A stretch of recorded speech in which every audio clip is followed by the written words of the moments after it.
We've all been there, right? That completely bizarre moment when a perfectly normal day just tilts on its axis. Suddenly, you realize a friend might not actually be the friend you thought they were. So today, we are doing something a bit different. We're going to visually describe the whole information of this story in this explainer to really map out a deeply personal, incredibly raw case study about trust, gut instincts, and human behavior. We aren't talking about some massive cinematic betrayal here. No, it's about those subtle, everyday micro-betrayals that leave you questioning literally everything. So let's just dive right in and unpack exactly how a simple morning completely unravels. Trust no one rather than yourself. I mean, wow, that is a heavy, heavy statement, but it sets the emotional stakes perfectly for us. Before we even get into the timeline of what actually went down, we really need to understand the absolute emotional fortress this narrator ended up building. This isn't just some casual observation, you know? It's a hard-won life lesson that was forged in the fires of pure disappointment. When someone reaches the point where they feel they can literally only trust themselves, it means their external trust has been deeply, deeply fractured. So keep this overarching theme in the back of your mind as we navigate the events that sparked it.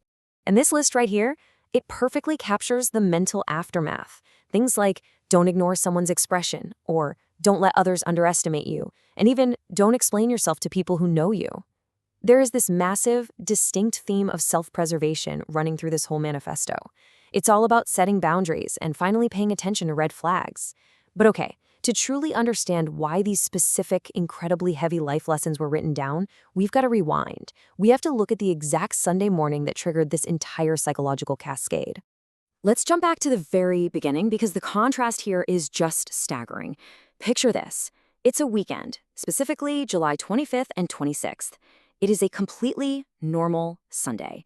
There's a gentle, cool breeze in the air. The narrator is in a fantastic mood, feeling talkative, ready to laugh, ready to just take a nice walk. In fact, they explicitly note, thinking to themselves, it's my day, I'm going to be happy for the whole day. Everything was completely optimistic, the sun was shining, and there was zero, and I mean zero, anticipation of conflict. It's this peaceful baseline that makes the impending emotional drop-off so much steeper. So the morning officially kicks off at 8 a.m. A friend arrives at the house, and since it's 25th of the month, hey, it's payday. Spirits are high, the friend has fresh cash in his pocket, and the narrator is genuinely just happy to see him. It's got that classic long-time no-see vibe. They decide to head to the nearest mall together so the friend can pick up some things for his house. On the way, they make a quick, normal detour at a local spaza shop to buy a single cigarette. Everything is completely fine. But as 8:45 a.m. approaches and they're just waiting for the mall to open, the atmosphere starts to shift rapidly. What started as the simple, happy trip just starts twisting into something else entirely. Suddenly, there's this profound disconnect between what's being said out loud and what's being felt internally. Out of nowhere, the friend starts claiming to be broke, which actually, scratch that. It's incredibly strange for payday, right? And he loudly insists he has absolutely no plan to drink alcohol to save money, even while they're walking right past other friends who are already drinking. He's over-explaining. He's doing too much. But internally, the narrator's instincts are just screaming. It feels like an overnight character change. The narrator can literally smell the self-lying, picking up on every single micro-expression that proves something is off.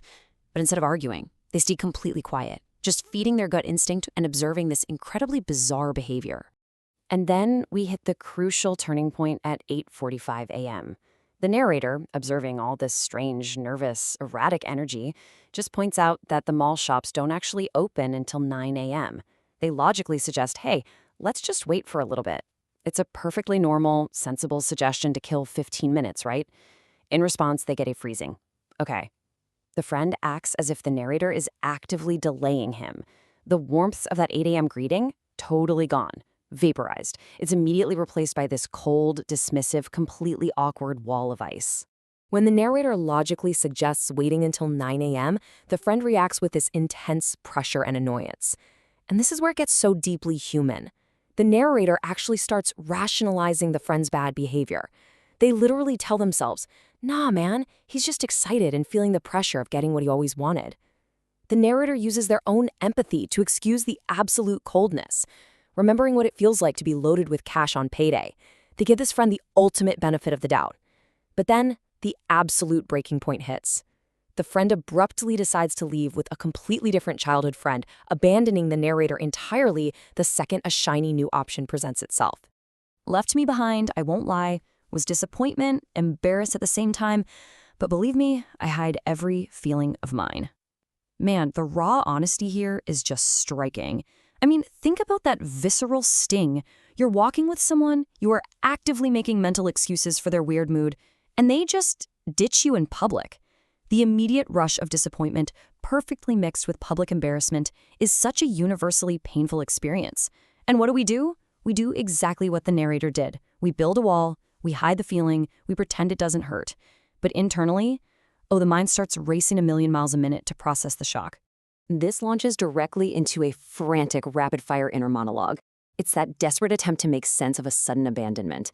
The very first question that hits, is he really taking me seriously? And the blunt, immediate answer the narrator gives themselves is no. The narrator realizes in real time that their time, their company, and their friendship were just not valued in that moment. They were literally just a placeholder until someone better came along. And the spiral of self-doubt just continues from there. Was I supposed to follow instruction? The answer is still no.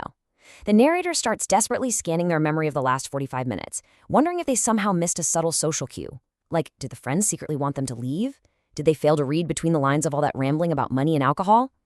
It's that awful, painful psychological loop where the victim of the betrayal tries to take the blame. They try to find any logical reason for why they were just casually discarded on the street. Which triggers the harshest, most painful internal conclusion of all. Do I look desperate to him? The narrator's answer? A big yes. Ouch. This is the absolute ultimate sting of social rejection. By just being there, by being a willing companion, by waiting around while the friend acted strangely, the narrator realizes they might have accidentally projected an image of desperation or subservience.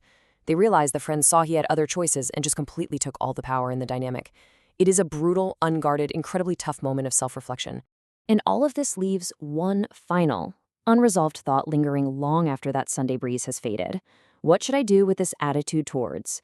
It's a huge question. Once you see someone's mask completely slip, once your gut instinct is proven 100% right, and once you swallow all that embarrassment, where do you put that energy? Do you confront them? Do you just quietly walk away and never look back? If you experience this precise anatomy of a betrayal, how would you handle it in your own life? Definitely something to think about. Thanks for joining me on this explainer, and I'll catch you on the next deep dive.